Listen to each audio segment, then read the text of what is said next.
আসসালামু আলাইকুম, কি অবস্থা সবার? আশা করি সবাই ভালো আছেন। সো গাইস, এখন কথা বলবো বিটগেটে কেন আপনাদের নট এলিজিবল করে দেয়, কেন আপনারা বিটগেটে এলিজিবল হইতে পারেন না, বা কেন আপনারা বিটগেট থেকে পেমেন্ট পান না, ক্যান্ডি মমে জয়েন করতে পারেন না, সকল প্রকার প্রবলেম নিয়ে আজকে কথা বলবো। তো তার আগে একটা কথা বলি, যারা ইনস্ট্যান্ট ইভেন্টে জয়েন করতে চান বা আমাদের টেলিগ্রাম চ্যানেলে অবশ্যই জয়েন করে দেবেন। Telegram channel link video description বক্সে দিয়ে দেবো, কারণ এখানে কিন্তু সকল প্রকার ইনস্ট্যান্ট ইভেন্ট সহকারে কাস্টম ইভেন্টগুলো সবার আগে আমাদের টেলিগ্রাম চ্যানেলে শেয়ার করা থেকে Telegram channel link video description বক্সে পেয়ে যাবেন, অথবা আপনারা চাইলে ডিরেক্ট এই কিউআর কোডটা স্ক্যান করে আমাদের টেলিগ্রাম চ্যানেলে চলে আসতে পারেন। তো এখন কথা হলো কি, এই ইভেন্টগুলোতে আপনারা জয়েন করলেও পেমেন্ট দেখা যাচ্ছে যে আপনারা অনেকেই আছেন বিটগেট ক্যান্ডি বমের পেমেন্ট পান না। এর যে মেন রিজন যেগুলো রয়েছে আজকে সেগুলো নিয়ে কথা বলবো। আরেকটা জিনিস বলি, সেটা হলো কি আপনারা বিটগেটে কীভাবে মাল্টিপল করবেন বা কীভাবে কী করবেন সেটাও আজকে আপনাদের এই ভিডিওর মধ্যে দেখাই দেবো। ফার্স্ট অফ অল বলি যে আপনাদের বিটগেটে কেন আপনাদের অ্যাকাউন্ট এলিজিবল রাখে না, বুঝতে পারছেন? মানে ক্যান্ডি বমে জয়েন করলে আপনাদের অ্যাকাউন্ট নট এলিজিবল করে দেয়, বা কেন আপনাদের এলিজিবল রাখে না। এইখানে নট এলিজিবল করে দেওয়ার কয়েকটা কারণ রয়েছে। ফার্স্ট একটা কারণ রয়েছে, সেটা হলো গিয়ে আপনারা বিটগেট থেকে আপনাদের যে ফান্ডটা থাকে সেই ফান্ডটা টোটালি উইথড্র করে ফেলান, বুঝছেন? তো এই ভুলটা আপনারা অনেকেই করে থাকেন। তো ফান্ড টোটালি উইথড্র কখনোই করবেন না, বুঝতে পারছেন? এখানে কিছু না কিছু ফান্ড সবসময় রেখে দিবেন, রেখে দিয়ে তারপর আপনারা দেখা যাচ্ছে আমার এখানে দেখতে পাচ্ছেন $40 রয়েছে। এখানে কমসে কম 20 থেকে 15 থেকে 20, 25, $30 যা পারেন আর কি, আপনার অ্যাবিলিটির মধ্যে যা থাকে সেটা আপনি এইখানে রেখে তারপরে উইথড্র করবেন, তাহলে ভাই আপনার নট এলিজিবল করার সম্ভাবনা একটু কমে যাবে। তো এছাড়াও আপনারা যে ভুলগুলো করেন সেইটা হলো গিয়ে এখানে ডিপোজিট করার সময়, আপনারা বিটগেটে ডিপোজিট করার সময় দেখা যাচ্ছে আগে অন্য এক্সচেঞ্জ সাইডে অন্য বিটগেটে ডিপোজিট করছেন, অন্য এক্সচেঞ্জ মানে একটা এক্সচেঞ্জ সাইড দিয়ে অন্য বিটগেটে ডিপোজিট করছেন, সেই এক্সচেঞ্জ সাইড দিয়ে নতুন একটা অ্যাকাউন্ট ক্রিয়েট করে এইখানে ডিপোজিট করছেন। এই ক্ষেত্রে কিন্তু আপনাদের নট এলিজিবল করে দেওয়ার সম্ভাবনা আছে, বুঝতে পারছেন? তো এই ক্ষেত্রে আপনারা কী করবেন সেটা সমাধানটাও দিয়ে দিই। আপনারা যেটা করেন, বিটগেট ওয়ালেট থেকেও এখন উইথড্র ফ্রি, একদমই ফ্রি। তো তারপরেও আপনারা কিছুটা পরিমাণ বিএনবি রাখবেন ওয়ালেটে। তো বিটগেট ওয়ালেটে নতুন অ্যাকাউন্ট করবেন, দেন বিটগেট ওয়ালেটের কথা বলেছি, ওয়ালেটে নতুন অ্যাকাউন্ট করবেন, দেন বিটগেট এক্সচেঞ্জ সাইডে আপনারা ওই ওয়ালেট থেকে ডিপোজিট করবেন, তাহলে আপনাদের অ্যাকাউন্টটা সেফ থাকবে, বুঝতে পারছেন?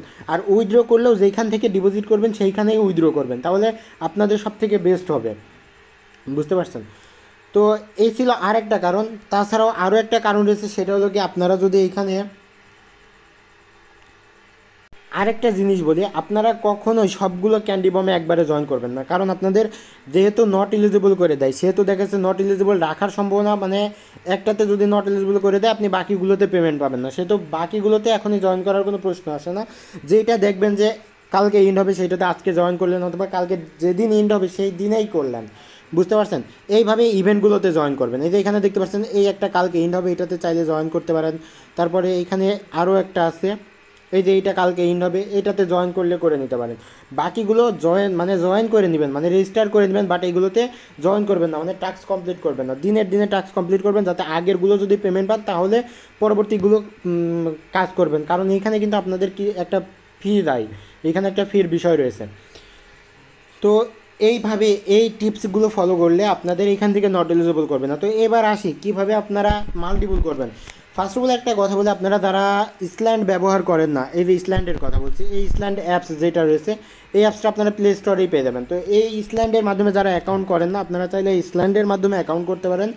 ইসল্যান্ডের মাধ্যমে দেখা যাচ্ছে আপনাদের যদি আগে অ্যাকাউন্ট থাকে তাহলে, আর ইসল্যান্ড অ্যাপসটা যদি আপনাদের ফোনের মধ্যে থাকে, আপনারা ফোন থেকে ইসল্যান্ড অ্যাপসটা ডিলিট করে দেবেন, নতুন করে নামাবেন, নামিয়ে নতুন একটা জিমেইল দিয়ে ইসল্যান্ডটা লগ ইন করবেন। লগ ইন করার পরে ওর ভিতরেই আপনারা বিটগেট অ্যাপস নামাবেন। আর আগে যদি আপনারা ওয়াইফাই অথবা ডাটা দিয়ে কাজ করে থাকেন তাহলে অন্য একটা সিম লাগিয়ে অন্য সিমের ডাটা দিয়ে কাজ করবেন, অথবা অন্য একটা ওয়াইফাই দিয়ে তারপরে কাজ করবেন, যাতে আপনাদের আইপি এবং ডিভাইস এক না হয়ে যায়, বুঝতে পারছেন?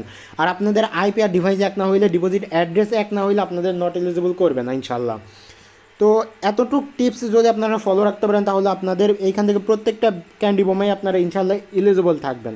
আর এইখান থেকে কিন্তু ক্যান্ডি বম থেকেও ভালো একটা কোপ দিতে পোলাপাইন, সেটা আমাদের চ্যানেলের যে গ্রুপটা রয়েছে, গ্রুপে আসলে আপনারা দেখতে পারবেন যে এখানে কিন্তু ক্যান্ডি বম থেকে ভালো কোপাইছে, বুঝতে পারছেন?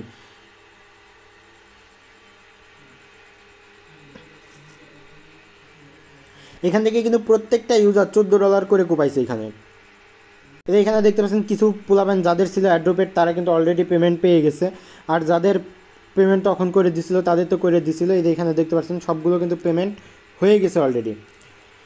তো আরেকটা জিনিস বলি, সেটা আমাদের টেলিগ্রাম চ্যানেলে অবশ্যই জয়েন করে দেবেন, কারণ টেলিগ্রাম চ্যানেলে কিন্তু সকল প্রকার ইনস্ট্যান্ট ইভেন্ট সহকারে সকল প্রকার যেসব কাস্টম ইভেন্ট রয়েছে সবগুলো কিন্তু টেলিগ্রাম চ্যানেলে সবার আগে দেওয়া হয়ে থাকে।